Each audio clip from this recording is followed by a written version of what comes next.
โรคมะเร็ง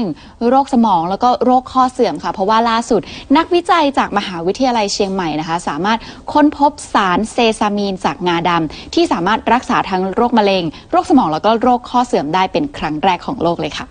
งาดำมีสารเซซามีนอยู่ภายในซึ่งสารตัวนี้นะคะสามารถช่วยการยับยั้งการพัฒนาเซลล์ต้นกำเนิดของเซลล์ละลายกระดูกที่ทำให้เกิดโรคข้อเสื่อมโรคกระดูกพรุนได้โดยจะเข้าไปทำให้แคลเซียมประสานกับกระดูกมากขึ้น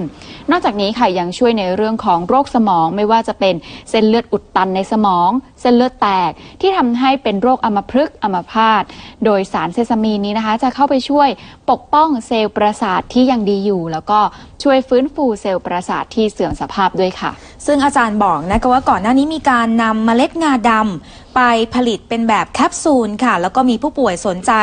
นำไปทดลองรับประทานควบคู่กับยา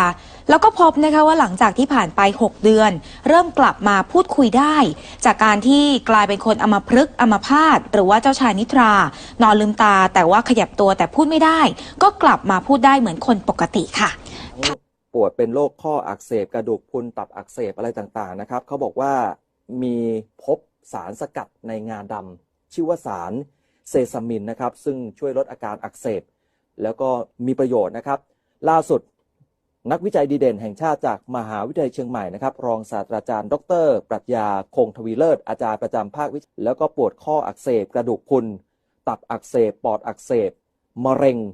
โรคติดเชื้อ H1N1อาจารย์เล่าให้ฟังบอกว่าอัตราของผู้ป่วยที่สูงในขณะนี้ก็คือเซลล์มะเร็งที่แพร่กระจายไปอย่างรวดเร็วเพราะ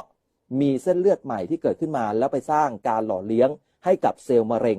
จากนั้นก็จะแพร่กระจายไปเลยนะฮะแต่สารตัวนี้คือสารเซซามีนเนี่ยจะเข้าไปปกป้องเซลล์แล้วก็ตัดวงจรหรือ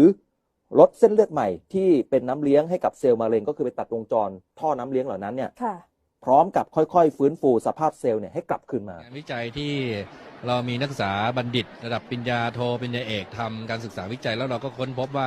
สารสกัดในงาเนี่ยมันมีประโยชน์นะฮะเสริมจากงานวิจัยที่มีคนทำทั่วโลกแล้วที่สำคัญที่สุดผมอยากจะย้ำว่า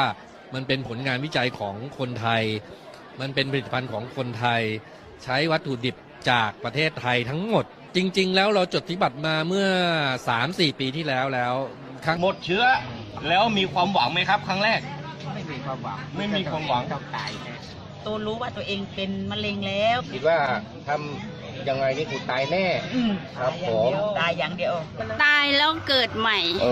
คิดว่าตายแล้วเกิดใหม่จากเซซามินนี่แหละ